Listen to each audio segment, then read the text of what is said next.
Just tell me a little bit about, you know, when you joined the Army, why you joined the Army, where you went, and then your transition back into civilian life, education, and what you're doing today.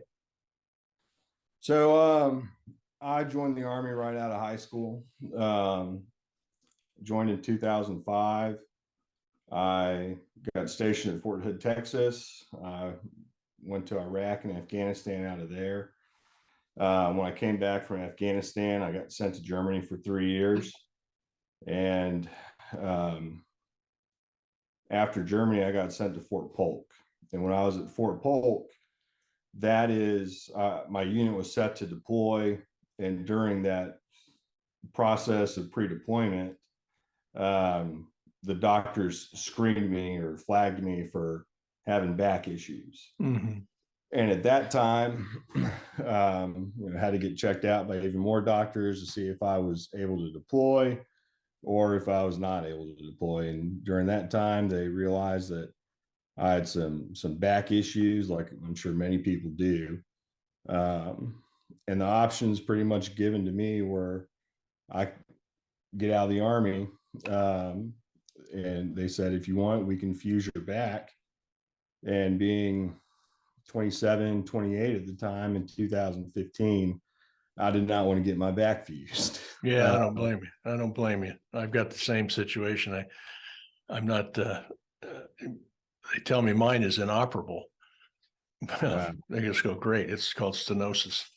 Yeah. And after many years of beating myself up in the construction industry. But so you got out, you started school at Louisiana State? I got out and I moved back home to Shreveport, Louisiana, which is relatively close to Fort Polk. So I was fortunate in that regards. I started out going to an LSU satellite school called LSUS in Shreveport. Mm-hmm. During that time, it was still, what do I want to do? I expected to be in the military for 20 years. My father just retired maybe 2 years ago, right. And he'd been in for almost 40 years. So growing up, all I knew was the military life, and I fully expected to do 20 years and retire. And I got out at 10, halfway there, and it was, you're kind of thrown upside down. You expect that this is what you're going to do, and now it's not what you're going to do. Yeah, and you don't have a network. You don't. And I, growing up in a military family, you don't have, you have a network of people that but it's not like individuals that were born and raised in the same town that have those lifelong connections. Their parents grew up there and so forth. So it's a little bit different. I tried figuring out what I was going to do. I enrolled in school and I sold real estate as well. I was going for a business degree, I believe. And I just felt like I was going through the motions, that, this wasn't necessarily for me. And the thing that I kept being reminded of is when I was in the military, people would tell those that were getting out that just chose not to re-enlist and, do their 4, 6, 8 year stint and get out, that you're not going to be able to survive without the military. You're not going to be able to get out, go back home, and lead a quote unquote normal life. Right. So throughout that first year, that really kept ringing in the back of my mind is, what am I doing? I didn't feel like I was assimilating back into, my normal life. I had plenty of friends that were still here, and even some of them told me, we don't. They've even told me in the past that during that transition time, they weren't really sure how to interact with me in some ways. A lot of their parents were Vietnam vets, or there's this perception, mainly like the Vietnam vets, that they come back and they're scarred and no one knows how to deal with them. So I think that stereotype has kind of continued on, unfortunately. In a lot of cases it has, but I think so at some point the light bulb went on, and you said, to move forward, I got to be competitive, and that's higher education. So my light bulb is probably different from most. My transition time, the year after getting out, I got arrested for a DUI. Mhm. And that was my light bulb. That was, I'm not going to sink into what people think that I'm going to sink into, that I'm going to be reliant on other people. I'm not going to be able to make it for myself. And that point, when that happened, that was, for like, you got to get your act together. So I thought about what can I do to better myself, to better, family, to kind of make a name for myself and leave my mark pretty much. I decided that, I wanted to go to law school. And in order to do that, I had to finish a bachelor's degree even to go. So I stuck my head down and I looked at different universities in my area, Louisiana, Texas, Oklahoma, Arkansas, of where can I go where can I go and I can finish a bachelor's degree the quickest. And I went to the University of North Texas and I completed about 2 academic years in the span of one, calendar year. At that time, I had taken the LSAT to go to law school. I'd started applying.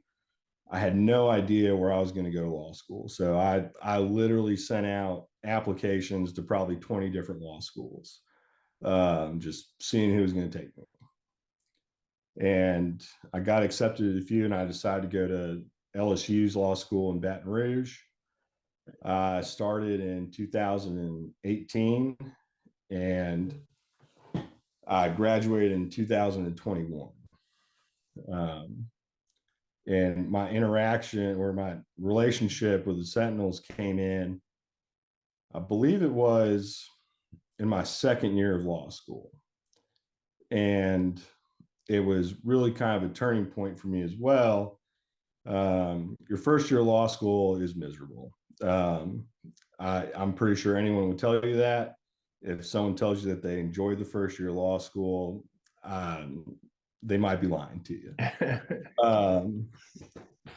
So the second point, I hadn't done, I wasn't at the top of my class, and coming from the military, I think most of us, we want to excel in whatever it is that we do.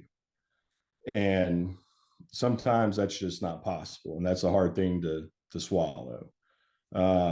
There's different factors when it comes to law school, grading curves, classes, etc. But it's still a tough pill to swallow that, I've been busting my butt for this and I've been trying to excel, but I'm just, there's things that are out of your control. And at that second year of law school was really is this even what I want to do? My first year was miserable, just like everyone else is. You go to class, you live in a library. It's not really all that enjoyable living in a library and just studying and reading books all the time. Mm-hmm. I was also running out of my GI Bill. And that was another thing of, if I keep doing this, I'm going to be way into debt. And is that really what I want to be, or where I want to be in 2 years come graduation and taking the bar exam? And also, back to what we said earlier, not really having a network. Right. So I applied for the Sentinels. I got accepted, and I remember I got the call on my way home after a class. And I think it was Sam that called me and told me that I'd been accepted. And that was a huge relief for me.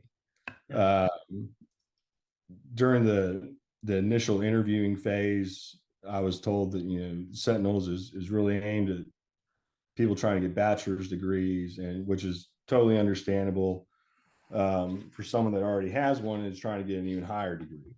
So after those first couple of interviews, I was, obviously I was really hoping it was going to work out, but there's still like, all right, don't get your hopes up too high, because, the bachelor compared to JD. Right. So when I got that call, I was ecstatic. After that, the networking and the connections and even just the moral support that I got from Sentinels was really helped me make it through the remaining time of law school. One of the things that Sentinels requires is those occasional check-ins where you gotta, what are you doing? Where are you working? Checking in on your finances and things. And for me, it always came at the worst time. And I hated getting those emails because I knew it was something that I had to do. But in law school, you only have one exam for a class, and it's at the very end. Mm-hmm. So, like the fall semester at LSU, we judged it by football games. So once LSU plays Alabama in November, the rest of the time you're studying for your fall finals. In the spring, there's not like a set date because football's not over with, and Mardi Gras is too early in the spring. So I would always get those emails in like that prime study time, 2, maybe 3 weeks before finals. Like, this is the worst. So but it was good though, because I would do it and I would get a follow-up call. And during that call, it was just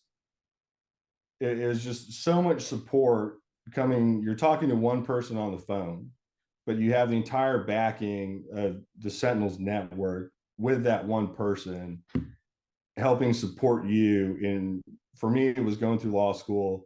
For others, it's whatever it is that Sentinels is helping with in their life at that time. So with me, that was just a huge push. Always at the worst times of the semester during finals, but it like I said, I hated getting the emails because like, I got to do this. I got to stop reading this book. But getting that follow-up phone call was just so much support and motivation, really when I needed it the most when I was in school. Sure. Well, that's we tell people that this isn't just a handout. It's an investment, and we have expectations on the investment that you will succeed. I think we realized early on that you were a good investment in our investors. We communicate with them all the time and tell them the stories, your story, and what's going on. And so it's really, obviously, we're all very proud of you. I'm very proud of our staff, our case managers. And that, those calls are really to kind of, like you say, check up, but it's really, how are things going? What can we do to help you? Right. And sometimes it's just a conversation, or sometimes there's a need that we need to help with. If somebody needs a new computer or whatever. But I think the thing is obviously you proved that you were worthy and you were worth the investment.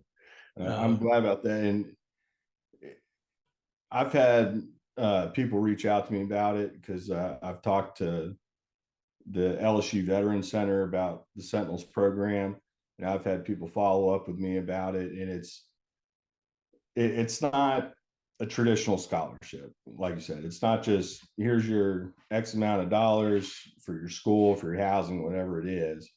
It's so much more than that. Yeah.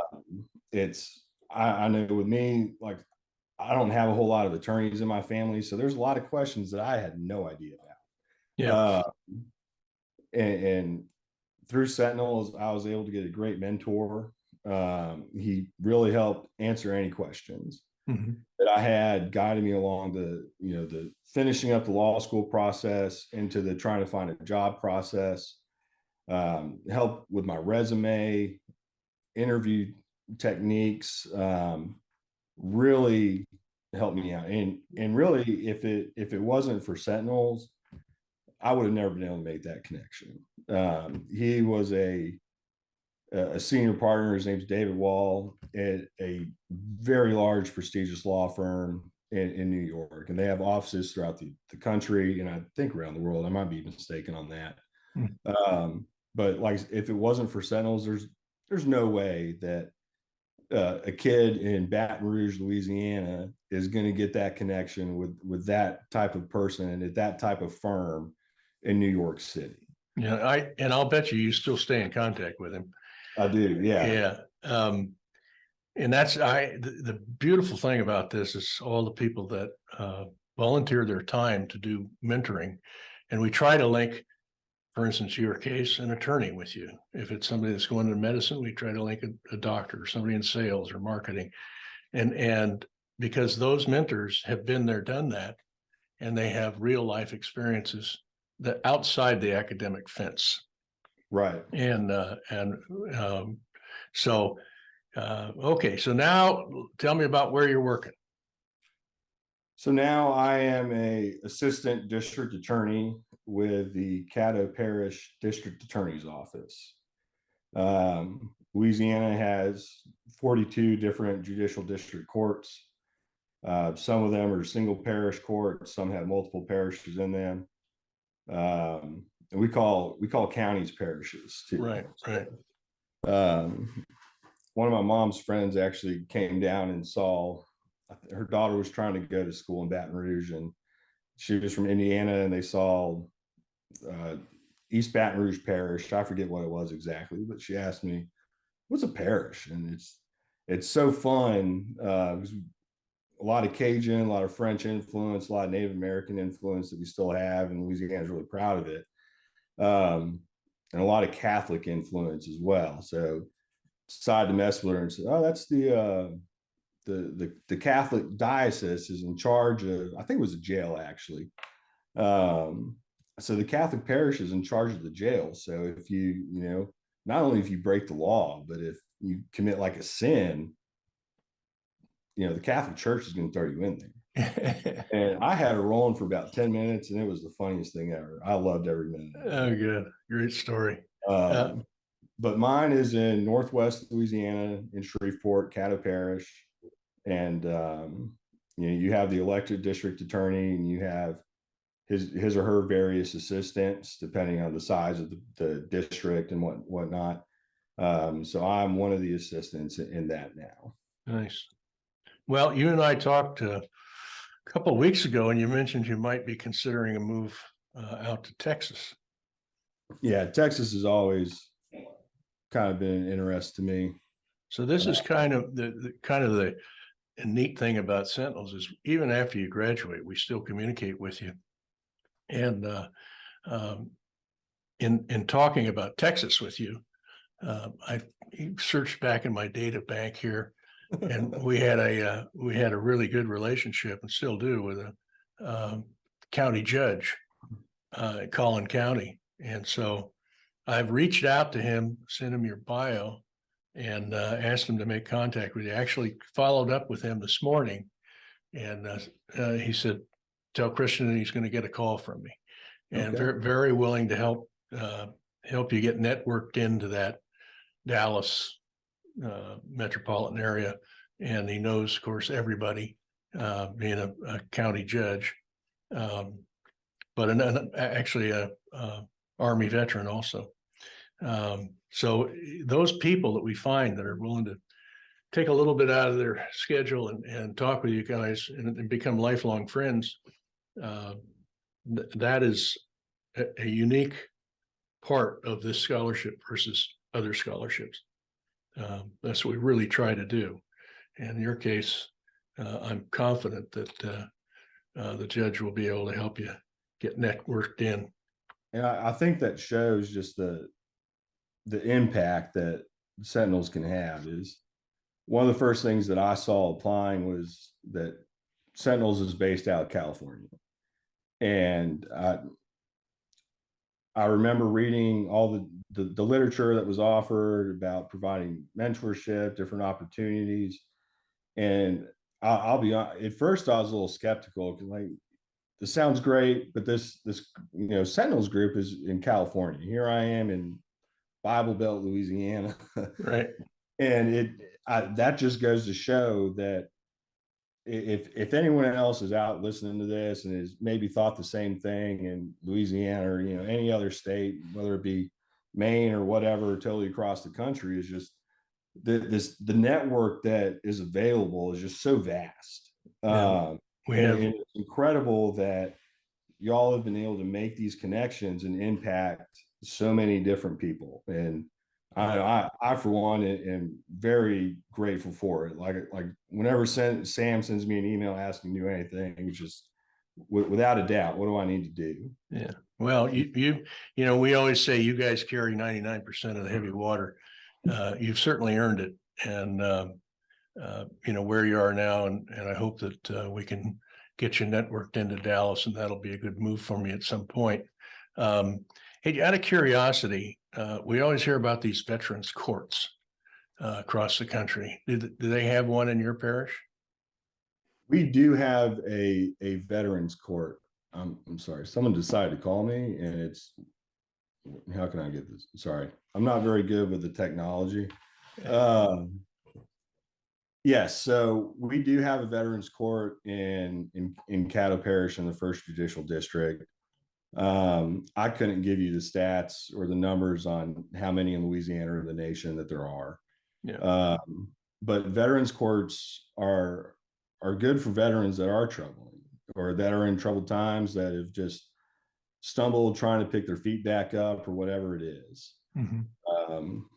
From what I've seen, they're able to connect veterans to resources that they didn't know were available to them, or in a way, if the veteran did know, the court may just order them to take advantage of some of those services that maybe that veteran might have been too prideful to do.